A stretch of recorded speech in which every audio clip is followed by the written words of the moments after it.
નવસારી મહાનગરપાલિકા વિસ્તારમાં રહેતા 5000થી વધુ આદિવાસી સમાજના લોકોએ વિશાળ રેલી કાઢી જિલ્લા કલેક્ટરને આવેદનપત્ર પાઠવ્યું છે। વર્ષોથી ગામ તળાવમાં રહેતા મહાનગરપાલિકા વિસ્તારના લોકોના દબાણમાં આવેલા ઘરો તોડવા માટેની પ્રક્રિયા શરૂ થતા દબાણ હટાવવા પહેલા વૈકલ્પિક વ્યવસ્થાની માંગ સાથે આવેદનપત્ર આપવામાં આવ્યું હતું। ટાઉન પ્લાનિંગ અને ડેવલપમેન્ટ પ્લાન ધરાવતા ઘરો તોડવા માટેની પ્રક્રિયા શરૂ કરવામાં આવી છે, જેને લઈ મોટી સંખ્યામાં આદિવાસી સમાજના હોદ્દેદાર, કાર્યકર્તાઓ અને સામાન્ય લોકો મોટી સંખ્યામાં હાજર રહ્યા હતા।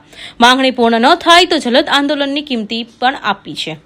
અમારી આદિવાસીની વર્ષોથી એક જ માંગ છે કે અમારા અહીંયા જે વર્ષોથી 3-4 પેઢીથી અહીંયા રહેતા છે તે જમીન અમારા નામ પર કરી આપો।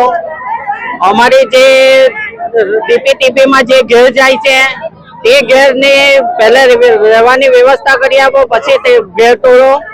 તેના માટે અમે આવેદનપત્ર આપવા લાવતા કમિશનર આવેદનપત્ર લેવા નીચે આવ્યા નથી, એ માટે અમે ચક્કાજામ કર્યું છે। હવે અમે કલેક્ટરને આવેદનપત્ર આપવા જશું। અમરેશ પટેલ, આદિવાસી જનજાગૃતિ સમિતિ નવસારી। આજે નવસારીમાં આદિવાસી સમાજનું જન આંદોલન કરવામાં આવ્યું હતું। આંદોલનનો મુખ્ય હેતુ એ જ હતો કે હાલમાં નવસારી નગરપાલિકા મહાનગરપાલિકા બની છે, તો મહાનગરપાલિકાનું વિસ્તરણ થઈ રહ્યું છે અને વર્ષોથી આદિવાસી સમાજના લોકો છે જે જગ્યા પર રહેતા છે તે જગ્યા એ લોકોના નામ પર નથી। તો અમારી માંગણી એ છે કે એ લોકોના ઘરો અને ઘરોની જમીન નામ પર થવી જોઈએ।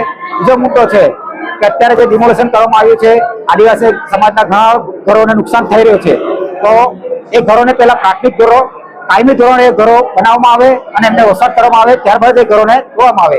બીજો મુદ્દો છે કે અમારા આદિવાસી સમાજમાં વિસ્તારમાં જે કોઈ પ્રોજેક્ટો આવે તો એને પહેલા આદિવાસી સમાજના પ્રતિનિધિઓને વિશ્વાસમાં લઈને પછી આદિવાસીના હિતમાં હોય તો જે પ્રોજેક્ટો એ વિસ્તારમાં લાવવામાં આવે।